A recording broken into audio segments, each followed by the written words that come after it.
Should NRIs retire in India or abroad? Hi, I'm Nupur and I help NRIs make critical decisions. I'm here to discuss what I call emotional finance. Many NRIs want to know where they should retire abroad, India, Spain, Monaco, Dubai. And funnily, I've heard this mostly from my male NRI clients, and not one female client has asked me this question. I mean, not that they don't think about retirement, but from my sample size, you can see this question is heavily skewed towards men asking it. Let's start talking about the when and the what. So, the first thing is, what does retirement look like? There are two types of retirement. One is when you retire when you're young, and the other one is when you're older, or the normal retirement age at between around 60 to 65, like what our parents did. The young retirement is called firing.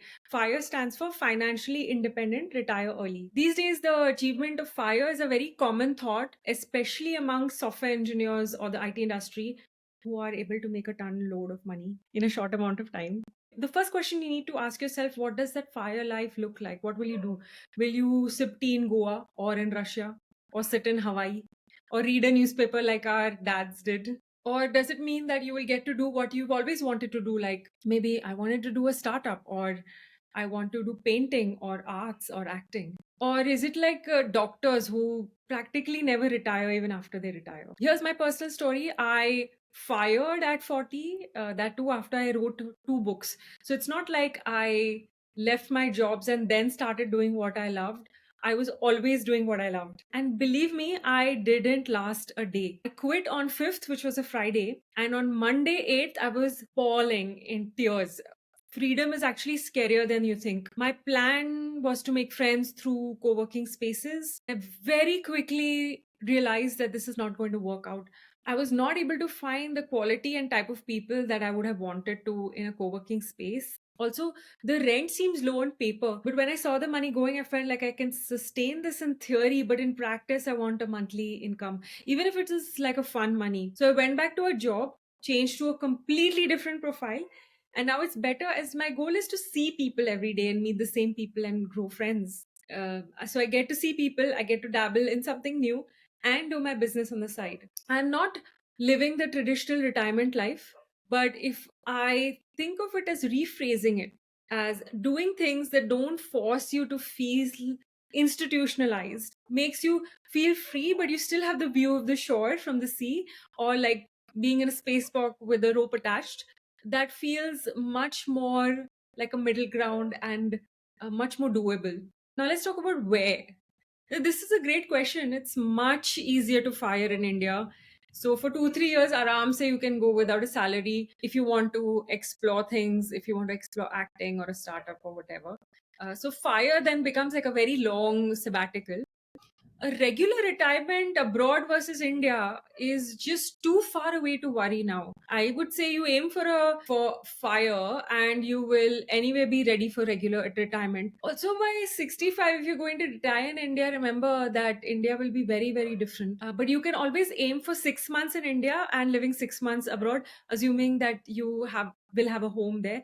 And apparently, a lot of people do this. So you may not have heard or known of them, but there are a lot of people in UK or a lot of Gujus who do this. So they spend summers abroad and winters in India, and I think that's perfect. Now let's talk about how. How will you get there? How much do you need to retire is actually a terrible question. Simply because no amount of money is enough. So let's talk about the how you will get that money. What do you need to do to save that money? The first thing is the regular advice, which is do all the invest smartly, put in 401k, get promotions, etc., etc. I would say go to a proper financial advisor for that. But the second part is think carefully.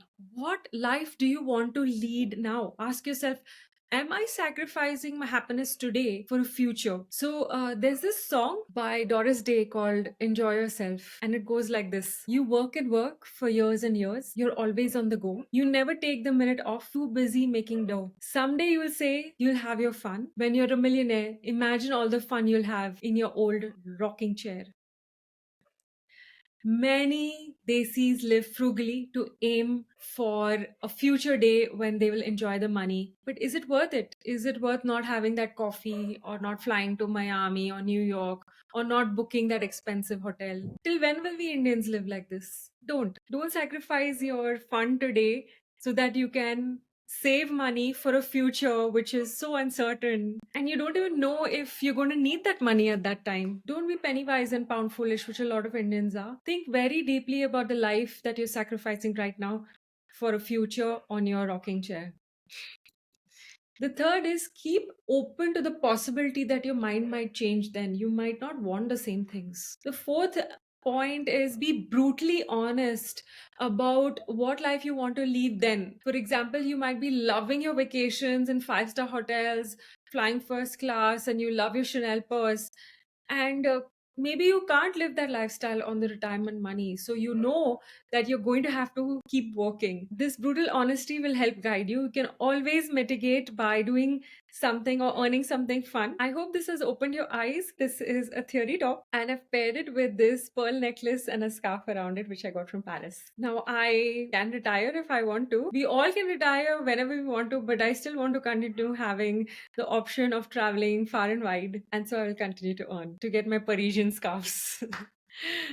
This is Nupur Dave signing off. I help NRIs like you make critical decisions. Reach out to me if you have any questions. Thank you.